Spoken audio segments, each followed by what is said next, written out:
I've been waiting to talk to you. Yes. The mullet has made a comeback. So how much influence do you think your movie Joe Dirt has had on the white guy mullet revival? Because I'm seeing a lot of mullets. I love mullets. Look at Theo Vaughn has a mullet. Rocks it. I think women look great with mullets. I think that's a cool look on girls when they have that haircut because it's so unusual and kind of sexy. I like it. I got a little mullet going on right now, Shaq. I was going to say, good flow. You know what? We did that. I did that movie with Theo, and I had it cut back here because I had to wear a wig, but then I grew it up. But I like it. I think it's cool. I love anything about Joe Dirt that's still going on. It's good because rarely you get something that sticks around, that people remember. And all those movies, they weren't, some of the movies I did in the old days weren't $100 million movies, but I would almost rather have one that just stuck around and made some sort of dent in your brain so you think about it. Because the ones we grew up with, I couldn't tell you what made what. I couldn't tell you Caddyshack.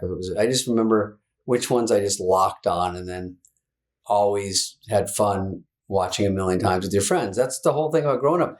And that's why it's fun to be in movies because you never know. One might work. A lot of them don't. But if something works and sticks around, that's the fun part. Mic check. I mean, dude. Oh, so good. What's up? By the way, your friend, Charles Barkley, he's on that show with you? Yes. He hosted SNL. Have you hosted SNL? Yes. You don't remember? Was I there? No, it was me and Will Ferrell and Tracy Morgan. Oh, that you had that era? Oh, that's fun. That's great. Oh, I actually did some legendary skits. If you do say so. Oh no. If you ever see my skit with Tracy Morgan, here it is. Yeah, I like it. I got it. But I love those guys. Yeah, I had Chaz Barkley, and he was fun because I was, living in Arizona, and I think I saw him after that. He drove me around a little bit. I think we went out to dinner a few times. He was great. He was a lot of fun. He was on with Nirvana once. That's pretty cool. Wow. We did a Gap Girls together where he played a girl. I had him play a girl, and then I hooked up with. in like a truth or dare game, and then he comes into the Gap. Footage and air it on TNT this week. Yeah, let's take a look at a clip. Yeah. That's for editing, Shaq. But yeah, Charles was great, and I remember he had Nirvana. What a score he got! Yeah, who was the musical act for you, Shaq? Do you remember? You remember? No, I think it was. I'm not sure. I was going to say it was me, but I'm not sure. I don't know. Dude, I had Eagle Eye Cherry. I'm like, that guy got less famous as he was walking off the stage. I'm like, this is a Eagle Eye Cherry. He sings Save Tonight. Yeah, this guy knows. That's in your iPod. It is. How long you talking about Save With Me Tonight? No. I want to dance. No, I don't think it's that one. No. It's that song does not Save Tonight. It is. Until the break tomorrow and tonight. I don't know. It was good. Yeah. I was good. I took it. I think I twice hosted. I can't remember the other one. But all you have to remember is, ladies and gentlemen, Eagle Eye Cherry. I've never heard that. So Dandelion. I'll send you a clip of his stuff. Yeah, send me a clip. so your new stand-up special, Dandelion. Is now out on Amazon. Amazon, wherever you get your toasters. Exactly. So besides the jokes, what makes this one special? Because I've seen most of all your stand-up, but what makes this one special from all your previous ones? Shaq, I have to say, you said on some podcasts nice things about me as a stand-up. So I really, really appreciate it. Thank you for doing that. It's always good when the kids hear like some guy they look up to thought I was funny, honestly.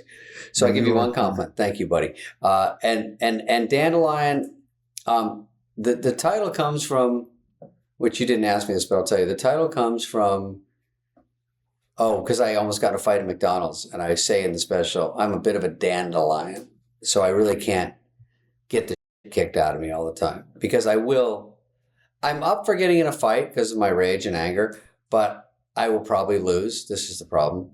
So, but I always realize, oh my God, I'm going to get in a fight because I'm so psycho about it, but I know I'll lose, and that's a bad way to go in. So dandelion is just like a little wispy flower. So I named it that. And then the other part is what's different about it. I don't want to say nothing, but it's just a regular, funny cavalcade of laughs. But I did have a good time in this one. I was saying the other day, I did my first one for HBO. That's when I just left SNL. Back when HBO had like a lot of impact. I don't think I even thought about it that much. They paid pretty good. They only did about 3 a year.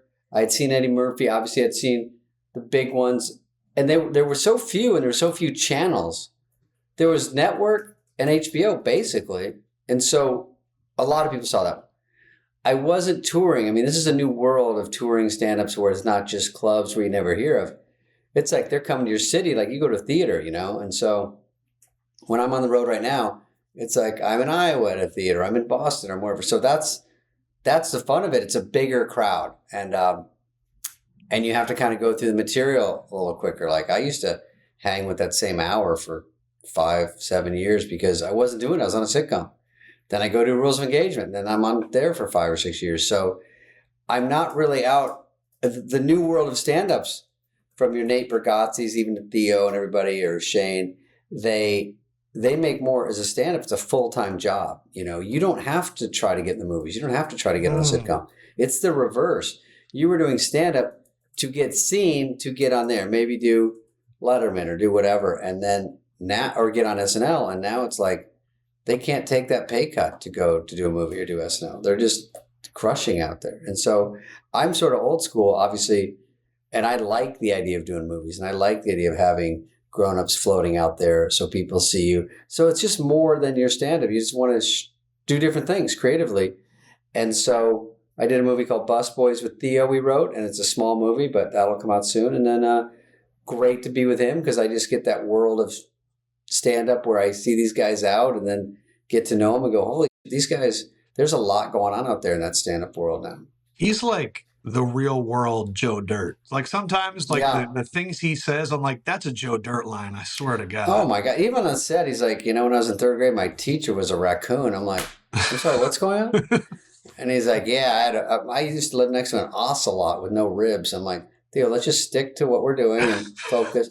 But he is very funny. He's very genuinely cool dude. And then we were both bus boys growing up, and we talked about it at dinner, and we just decided to write a little movie about it. And it's just an old school R-rated movie.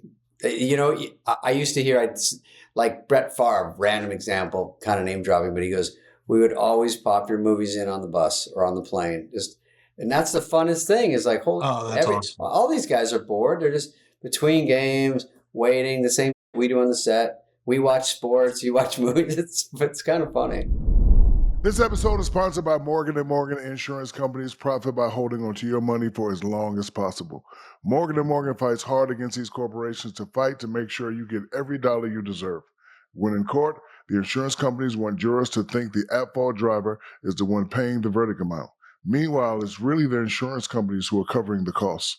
When Morgan & Morgan takes on a case, they are almost always going after big insurance companies, and it's not the individuals at fault. There's a reason why Morgan & Morgan is America's largest injury law firm. Hiring the wrong firm can be disastrous. Hiring the right firm could substantially increase your settlement. With Morgan & Morgan, it's easy to get started, and the fee is free unless they win. Just visit forthepeople.com/thebig or dial #LAW. That's #529. That's forthepeople.com/thebig or dial #LAW, #529. This is a paid advertisement.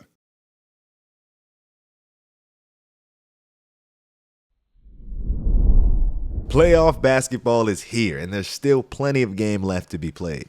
Don't miss a second of the hoops action with my partners at DraftKings Sportsbook. From every game day until the trophy is lifted, DraftKings Sportsbook has you covered with same-game parlays, odds boosts, and so much more.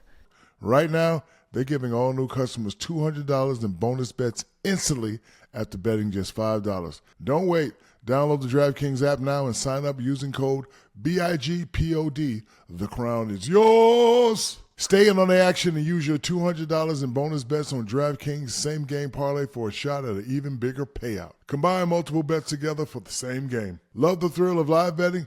DraftKings has got you covered. Bet live on in-progress games right as they happen, making watching the game that much more exciting. If sports betting is not yet available in your state, don't worry. You can still join in on all the fun with DraftKings Pick 6, and you have the shot to win cash prizes. Download the DraftKings Sportsbook app now. New customers use my promo code BIGPOD and bet just $5 on any wager and get $200 in bonus bets instantly. That's promo code BIGPOD, only at DraftKings Sportsbook.